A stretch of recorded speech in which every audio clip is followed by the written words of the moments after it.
Hi everyone, Jessica here from Paper Ink Stamp and welcome back to my channel. So today's video, I'm really excited. This is something new for me, but I'm actually doing a collaboration video today with Marta from Drop of Sunshine. So I'll leave a link in the description box down below to her video and to her channel as well. So do be sure after you've watched this video to go over to hers to see what she makes using this Crafters Companion Twas the Night Before Christmas die set. Before I get into the video, I just wanted to show you in this magazine I have a commission of about double heat embossing, so I recreated a card that I'd already shared here on my channel, so I will link to that video. But this is issue 233 of Simply Cards and Papercraft. So again, the free gift we got is Crafters Companion Twas the Night Before Christmas, and this is like a little scene die. We're just going to flip through the magazine to have a look at some of the inspiration, but I'm really excited to do this collaboration with Marta. So we're both using the same products and we're going to see what we both come up with. Obviously we've got kind of different styles and things, so it's always fun to see what you come up with, you know, and how you can use the same product and create something, I'm going to assume something quite different. So please make sure you go and check out Marta's video as well today, that she will be uploading, and yeah, we can sort of see exactly what we both create. So I'm really excited for this video. I haven't done a lot of magazine videos recently because I haven't had any of the copies sent to me, so I was really excited to get this through the post and see what I could come up with. So without further ado, let's get into creating our card today. So this is just one die. It creates a scene. You've got Santa and his reindeer in the sky, and then you do have the sort of different houses below as well.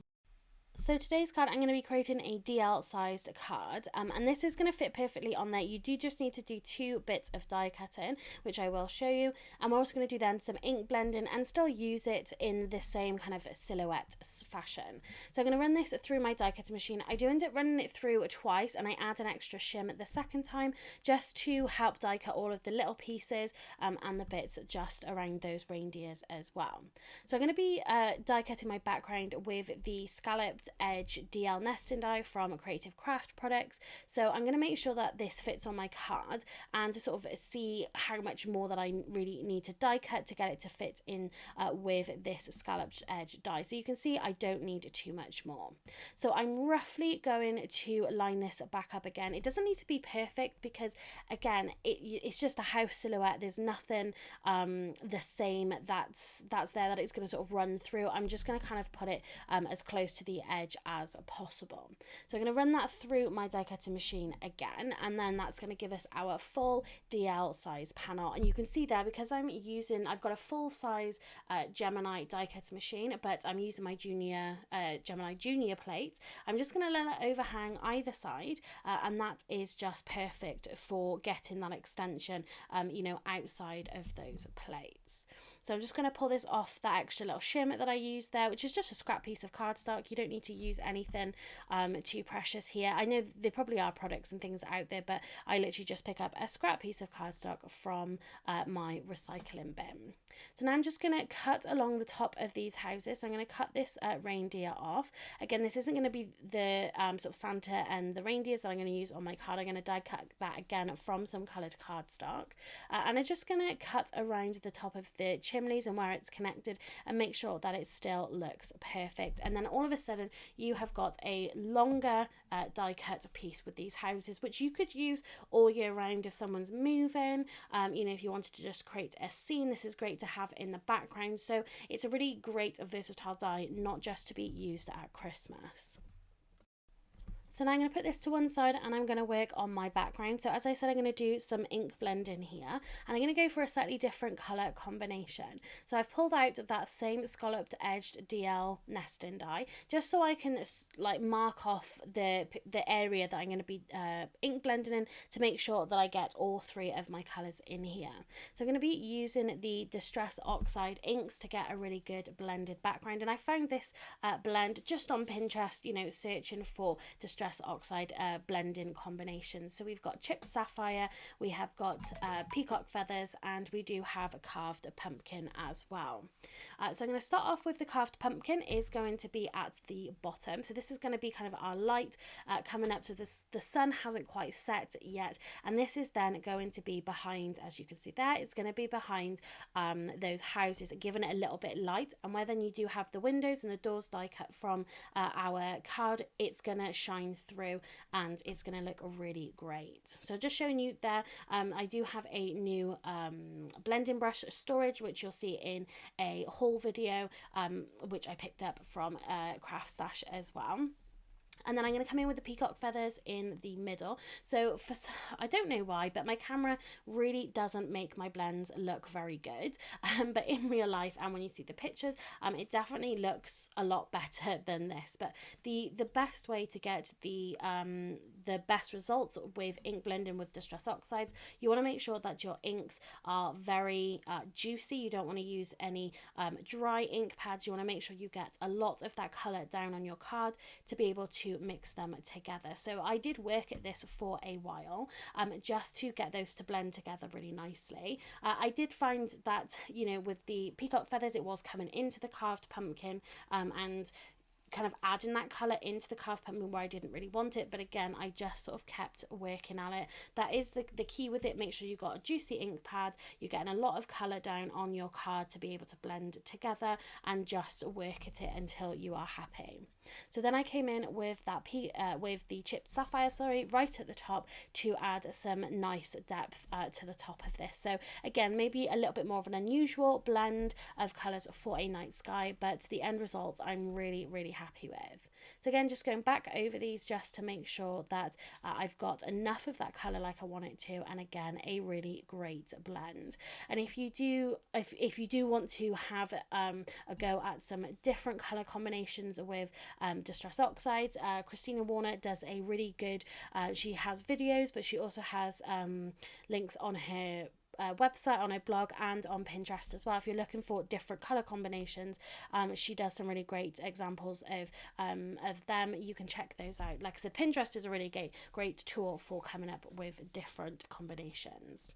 So now I'm happy with my background, and again, maybe if you're not 100% happy, a really great tip is to spray some water onto it. So I'm just using a spritzer to add water. This is really great for a night sky because it does add the water drops do look like stars on there, and you can see that I'm just using a paper towel to dab that colour back off again. So I do end up thinking that this looks really great. I wanted to take it a step further again, and I'm going to take some Cosmic Shimmer mica powder. I think this is just a pearlescent one, and this is going to add some really great stars and things into our background. So normally I don't tend to mix my mica powder into the lid of my jar. This is my dirty water jar, which is absolutely fine for this. And I do have a brush here as well, quite a thick brush that I'm going to use to splatter this onto my background. So you can see that I am watering it down enough where I can tap the back of this brush and it's going to create splatter onto my background. So if you don't want this to go everywhere, all over your desk and your tools and things, then definitely use a splat box, or, you know, so I just use like a cardboard box or a plastic box just to contain all of that splatter. So I've set that aside to let that dry. Now I'm going to work on my houses here. So I'm just going to take a pencil and I'm just going to divide this big scene up into the different houses, because I didn't want to just die cut this from black or from coloured cardstock. I wanted to do something a little bit more interesting, and so you could really sort of see the difference in the houses. So you could see that they were all individual houses, and just add a little bit of shade into this as well. Nothing technical in the slightest. I'm literally using one pen here. So this is the Tri-Blend markers, and I do believe this was the ice grey shades. So this is the darker pen, because a lot of the pens in the Tri-Blend range now have two. So you have ice grey blend and then ice grey shades. So what I did was just laid down the lightest colour first of all. I used then the darkest along kind of the edge of the house and at the bottom, and then wherever I thought the roof was going to be as well. So I kind of worked on that first, but made sure that it looked how I wanted it to. And then I just coloured the whole piece in again with that light. And you can see I'm coming in the edges. And then maybe if there's a chimney on there, come in with a dark around the chimney and that roof. And again, it just helped to add a little bit of interest, a little bit of depth into those houses. Because our background isn't completely pitch black, it means, you know, in real life, it would mean that these houses wouldn't be seen in you know, pitch black. So because our background was slightly lighter, again, I wanted to not have as dark of a house line here. So again, just doing something as simple as this, you know, these are 3 pens in here. The tri-blend marker is just 1 pen, but you've got 3 different shades in here, and I think it just created something quite nice and something a little bit different. I really love the size and how many windows there are in these, because again, you're going to be able to see all that carved pumpkin come through it really beautifully. So now back to our background. So this has been sitting to dry while I was doing my houses, but I'm just going to hit it with my heat tool just to make sure that's dried fully. And then what I wanted to do was take a white gel pen and add some stars into the background. I've seen this previously, people doing this, and I was thinking it looks really great. I'm not 100% sure that I was kind of happy with how it turned out. I mean, a lot of it you didn't necessarily see, but you do see a few of these in the final card. I just literally did a cross with a little circle in the middle just to add a little bit more interest. So maybe if it was a little bit better, you know, it would look better, but this was a little bit of something and nothing, but nice to add that extra little detail in the background. So once I've got that done, I'm going to lay down my houses across the bottom of that carved pumpkin because I want to die cut this again with that scalloped edged nesting die. But what I want is for those houses to have that same scalloped edge. And I think this looks so beautiful with that sky.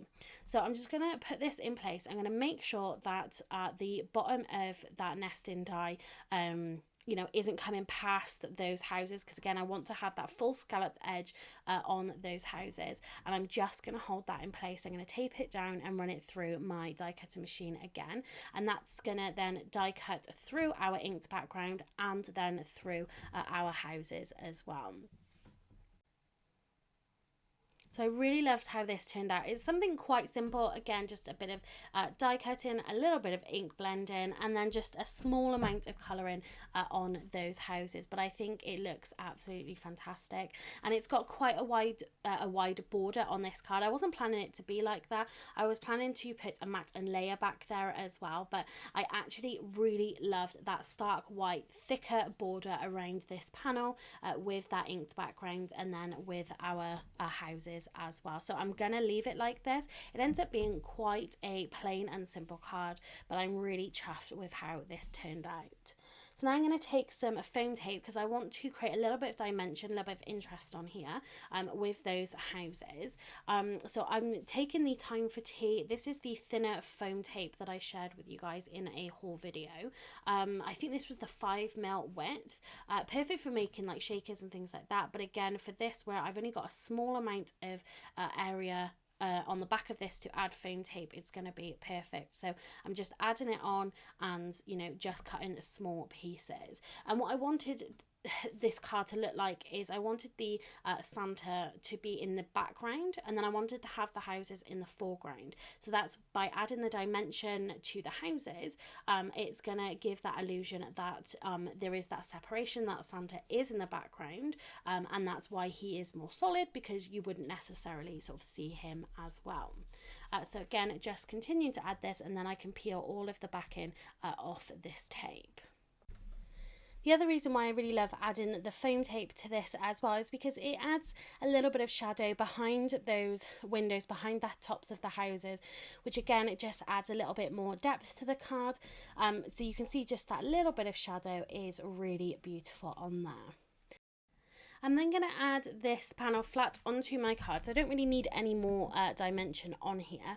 So I'm just going to use some of my Nuvo Deluxe adhesive on here to add this to the card. Like I said, I was going to add a matte and layer, but I really love just that fat white border. And then after this is done, we can get started then with our Santa. So for the Santa, like I said, because I used the dark grey for the houses, I didn't really want to use any black on here. So I was trying to find a nice dark grey cardstock. So I had a look through some of the new greys that I got from Creative Expressions. But again, it wasn't quite dark enough because, again, we've got the lightness, or we've got the dark grey of the houses. But because they're in the foreground, I wanted to then have the Santa be darker again because they are kind of further back. You really don't have to put this much thought into you know, projects like this, but it is nice when, you know, you do make it look maybe a little bit more kind of realistic, I suppose. So I found just a much darker grey card. I'm not sure who the cardstock is by. I have absolutely no idea, but it's not black, but it is a nice dark grey colour. And again, so for this, I'm not bothered about the houses or anything. I only care about those reindeers and the Santa. Again, I don't think I put the shim into that first pass through the die cutting machine, which I put through my big Gemini. So I'm going to run it through again, but I decided then to get out my Gemini Mini just to see if that made a difference, and this actually die cut really, really well. Whether it would have die cut first time through the die cutting machine, I'm not sure, but certainly this second pass did make a big difference, and you can see literally just all the pieces were falling out there. So I'm just going to poke out any remaining pieces that need to come out, and then again I can cut this down to just have the Santa sleigh and those reindeers as well. So again, just cutting from the top and bottom just to take it off, and now I care about making sure that we get kind of the right shape for our reindeers. So like the top of one of the reindeers was connected by the antlers. The shape wasn't exactly perfect, but I just kind of rounded it as much as I could to make it look like it was its own little piece. Once we've got that cut out, I'm going to glue it onto our card, and I'm just going to use some of that Nuvo Deluxe glue again because it does dry clear, but I've got some of it in one of these Crafter's Companion fine tip bottles. This is definitely the way to go if you want that thinner application. It does come, I think it was a pack of 2. They both come with the needles in the top, or the pins in the top, so they don't clog, and you get a really great fine application, perfect for a die cut like this. And then I'm going to use my reverse tweezers to pick this up and make sure I get it in the perfect place. So first of all, I was a bit unhappy with the placement of this because you can see that front reindeer is coming off the card, but then I actually thought I quite liked it because it looked like it was, you know, coming off of that panel. So I sat and looked at this card for a while, and I really couldn't decide where to put a sentiment on here, what sentiment to put on it. So I decided not to, and I decided just to put a sentiment inside the card instead. This was using an older die set. I think it was from a Simply Cards and Papercraft, and it was the Old New Bells and Bow. I know I've got a couple of videos on my channel using that set, but you know, I was thinking you don't always need to add a sentiment to the front of the card. Again, I couldn't work out exactly what I wanted to add on the top or even where to put it, to be honest, because I really loved that background. I was loving how all of this looked, and I really, to be honest, I just didn't want to ruin it and take it kind of too far. So it is coming out of the mindset a little bit that we always need to add a sentiment onto the front of our cards, but we don't always need to. But I did finish this off then with some Nuvo drops. I think this was the ivory seashell that I used, and that is going to finish my card, and I absolutely love it. I think this is the first Christmas card for 2022, but yeah, I'm so happy with how this turned out. I'm really excited to see what Marta is going to create with this same die set. So again, just so you know, this is a collaboration video with Marta from Drop of Sunshine. So again, in the description box down below, I am going to link to her video and her channel as well, so please go over there and check that out and show her some support. So again, just to let you know, this was using Simply Cards and Papercraft issue 233, Crafter's Companion, Twas the Night Before Christmas, and this is the card that I've created, and I just absolutely love it. I'm in love with my first Christmas card of 2022. So that's it for my video. So again, make sure you go and check out Marta. If you like this one, give it a thumbs up and leave me a comment down below. If you're not subscribed to my channel, then please hit that subscribe button. So thanks very much for watching, and happy crafting.